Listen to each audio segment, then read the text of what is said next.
అనగనగా ఒక రాజ్యంలో మహారాజు ఉండేవాడు. తాను వేట నుండి తిరిగి రాజ్యానికి బయలుదేరాడు. అలా వెళ్తూ వెళ్తూ మధ్యాహ్నం అయింది. అందుకని రాజుగారు కాసేపెక్కడైనా విశ్రమించాలి అనుకున్నారు. దగ్గర్లోనే ఒక పెద్ద మామిడి చెట్టు కనిపించింది. అక్కడే రాజుగారు కాసేపు విశ్రమిద్దామని కూర్చున్నారు. మామిడి పళ్లతో నిండి ఉన్న చెట్టు, ఇంకా ఒక చిన్న పూరి గుడిసె, అందులో ఒక రైతు తన గాడిదకు నీళ్లు తాగిస్తున్నాడు. రాజుగారిని చూడగానే ఆ రైతు రాజు దగ్గరికి వెళ్లి నమస్కరించి నిలబడ్డాడు. ఆ రైతు చాలా తెలివైనవాడు, ఇంకా సమర్థుడు కూడా. వెంటనే రాజుగారికి తాగడానికి నీళ్లిచ్చాడు. రాజుగారు చాలా దయకలవాడు. ఇంకా ఆ రాజుగారు రైతును చూసి చాలా సంతోషపడ్డాడు. అలా రైతుతో మాటల్ని కలిపాడు. చివర్లో మామిడి చెట్ల గురించి కూడా మాట్లాడుకున్నారు. అప్పుడు రైతు ఇలా అన్నాడు: మహారాజా, మా చెట్టు మామిడి పళ్ళు చాలా తీయగా ఉంటాయి.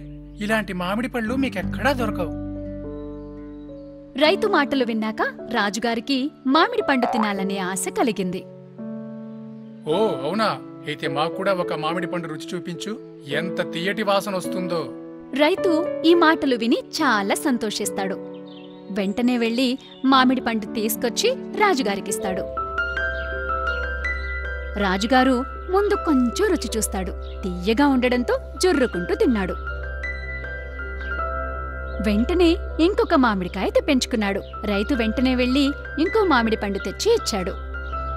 ఇది కూడా రాజుగారు చక్కగా తినేశాడు.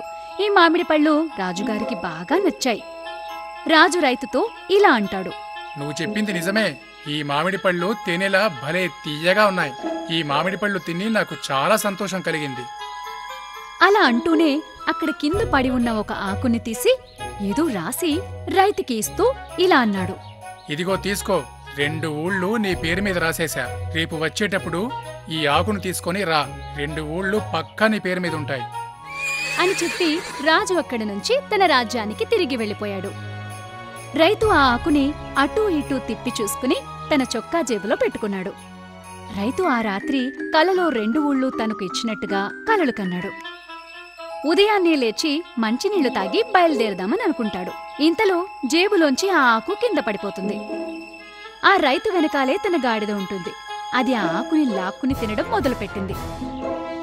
రైతు చూసి లాగే ప్రయత్నం చేసే లోపునే గాడిద మొత్తం ఆకుని తినేసింది. రాత్రింతా కన్న కలలన్నీ ఆవిరైపోయాయి. పాపం రైతు పిచ్చివాడైపోతాడు. గట్టిగా అరుస్తూ ఇంటి నుంచి వెళ్లిపోతాడు.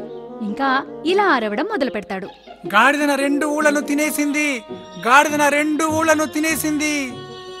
ఊళ్ళో వాళ్లంతా చూసి, హరే ఏమైంది? నిన్నటి వరకు బాగానే ఉన్నాడు కదా, ఇప్పుడేంటి ఇలా వాగుతున్నాడు? పిచ్చివాడైపోయాడా ఏంటి అనుకుంటారు. రైతు అలా పరిగెత్తుకుంటూ రాజ్యంలోకి వెళ్లిపోతాడు. లోపల భటులు ఆపుతున్నా అక్కడ కూడా అలాగే అరుస్తూనే ఉంటాడు. రాజుగారి దగ్గరికి వెళ్ళాలి, గాడిద నా 2 ఊళ్ళను తినేసింది. భటులు చూసి వీడెవడో పిచ్చివాడై ఉంటాడు అనుకుంటారు. కాని రాజుగారిని కలవాలంటున్నాడుగా, రాజుగారికి చెప్దాం అని అనుకున్నారు భటులు. మహారాజా, ఒక పిచ్చివాడు వచ్చాడు. మిమ్మల్ని కలవాలనుకుంటున్నాడు. ఇంకా మాటిమాటికి గాడిద నా 2 ఊళ్ళను తినేసింది, గాడిద నా 2 ఊళ్ళను తినేసింది అంటున్నాడు. అప్పుడు రాజుగారు తనని లోపలికి తీసుకురమ్మని చెప్తారు. తాను రాగానే రాజుగారు ఆ రైతుని గుర్తుపట్టారు. తనని వదిలిపెట్టండి, నా దగ్గరికి రానివ్వండి. అతను పిచ్చివాడు కాదు. రాజుగారు ఆలోచించారు. అప్పుడు మామిడి పండు తిని ఆకుపై 2 ఊళ్ళు రాసిచ్చానుగా, ఆ రైతే ఇతను. కాని ఇదేంటి, గాడిద 2 ఊళ్ళో తినేసింది అంటున్నాడేంటి? రాజుకేమీ అర్థం కాలేదు. రాజుగారు అడిగారు: ఏమైంది మిత్రమా, నువ్వు ఇలా ఎందుకంటున్నావు? అప్పుడు రైతు ఇలా చెప్పాడు: మహారాజా, మీరిచ్చిన చెట్టాకు గాడిద తినేసింది. అసలు మీరు నన్ను గుర్తుపడతారో లేదో అనుకున్నాను. అందుకే నేను అంటున్నాను, ఈ గాడిద 2 ఊళ్ళను తినేసింది అని. రాజుగారికి ఈ మాట వినగానే నవ్వొచ్చింది. అక్కడ ఉన్న వారంతా నవ్వడం మొదలుపెట్టారు. రాజుగారు భటుణ్ణి పిలిచి ఇలా చెప్పారు: వెళ్ళి మంత్రికి చెప్పి 2 ఊళ్ళు తిన పేరు మీద రాయించు.